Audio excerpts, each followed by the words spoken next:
আমাদের শপথের 5 মিনিট পরেই আমাদের নেতা জনাব তারেক রহমান সাহেব আমাদেরকে নিয়ে আলাদা একটা কক্ষে বসলেন। আমাদের বিএনপি মনোনীত যতগুলো এমপি সবাইকে নিয়ে একান্ত দূরে দরজা বন্ধ করে আমাদের সাথে 1 ঘন্টা সময় কাটালেন। নসিহত কিছু কথাবার্তা বললেন, ওনার কি প্ল্যান, উনি কি চান, আমাদের কি করণীয়। এর মধ্যে 2টা কথা বললেন যে আমার প্রথম ইচ্ছাটা আপনাদের কাছে প্রকাশ করি, আপনারা কি আমার ইচ্ছাটা পূরণ করবেন।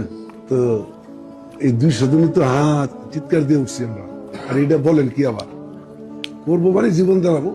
প্রথম ইচ্ছাটা হলো এই যে এমপিরা ট্যাক্স ফ্রি গাড়ি নেয়, এটা আইন করে বন্ধ করতে চাই। আর দ্বিতীয় ইচ্ছাটা হলো এই যে এমপি হলেই পরে ঢাকাতে একটা প্লট বরাদ্দ নেয়, এটা আর হবে না।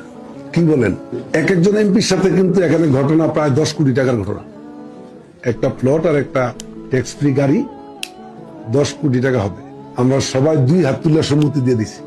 এই সম্মতিটা দেওয়ার পরে আমাদেরকে বলছে, সম্মানিত এমপি মহোদয়, আমি আজকের পর থেকে কোন একজন সদস্যের বিরুদ্ধে এমন কোনো কথা শুনতে চাই না যেই কথাটা শুনলে পরে আমি বিব্রত হব, আমি বিব্রত হই। আর শুনে রাখেন, এমন কোনো ঘটনা, এমন কোনো কথা, এমন কোনো কাজের কারণে আমি যদি বিব্রত হই, তাহলে কিন্তু তার পরিণাম খুব ভালো হবে না, তাকে শাস্তির আওতায় নিয়ে আসবো। 2টা জিনিস দিয়ে দিছি। ওরা কি পুরস্কার দিচ্ছে দেখছেন নি? গাড়ি আর বাড়ি দিয়ে দিলাম, পরে পুরস্কারটা কি দিছে? শাস্তির আওতায় নিবে যদি দুর্নীতি, অনিয়ম, 2 নম্বরই কিছু আমরা করি।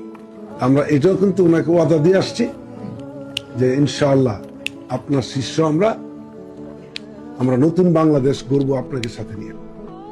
আচ্ছা, আমরা যে কথাগুলি দিয়ে আসছি, আমরা কি ঠিক করছি না ভুল করছি ভাই? একটু জোরে বলি, পারবো তো? ওনারা যে কথাটা দিয়ে আসছি, এই কথাটা রাখতে পারবো না? Zero tolerance.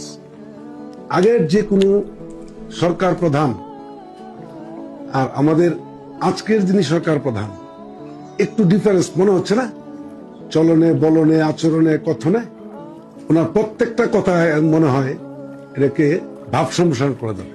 2টা লাইন রে 2 পাতা লিখা যাবে, ভাব সম্প্রসারণ করে কথা বলে। আল্লাহ ওনাকে ওইভাবে তৈরি করে ফেলছেন।